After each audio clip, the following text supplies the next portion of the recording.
Maraming salamat.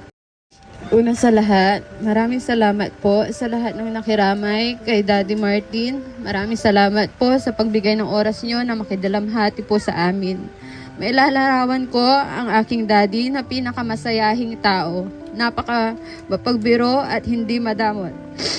Hindi siya perpektong ama. Matigas ang ulo. Lagi nasa inuman. Pero ramdam namin kung gaano kami kahalaga, lalo na sa mga apo niya. Ang daddy ng lahat, wala man siyang kayamanan sa mundong ito. Pero alam namin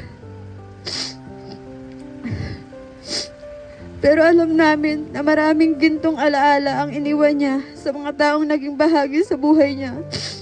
Mula kaibigan, katrabaho, kumpadre at mga kapatid niya, pamangkin at lalo sa aming mga pamilya niya. Yung pagiging mapagbiro, kulukoy niya at masayahing tao ang tunay na kayamanan na iniwan niya sa amin.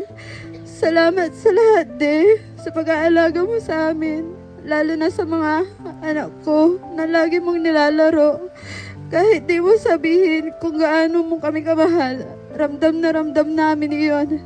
Di ka nagpapakita ng kahinaan mo, pero ramdam namin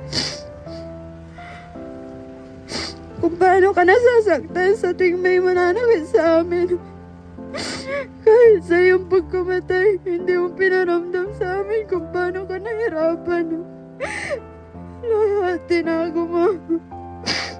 Sinalo mo yung sakit. Pasensya na din. Dahil hindi namin nalaman agad. Sana naagapan at napahaba pa namin yung buhay mo. Pero hanggang dyan na lang siguro yung mission mo sa mundong ito. Salamat sa 58 years na buhay mo. Salamat din sa lahat. Yung nag-iisang anak mo na babae. Hindi natakot lumaban sa bawat hawa ng buhay. Dahil may ikaw na nagturo sa akin kung paano na maging matapang. Hanggang sa muli, mahal ka namin, mamimiss ka namin. Yun lang po.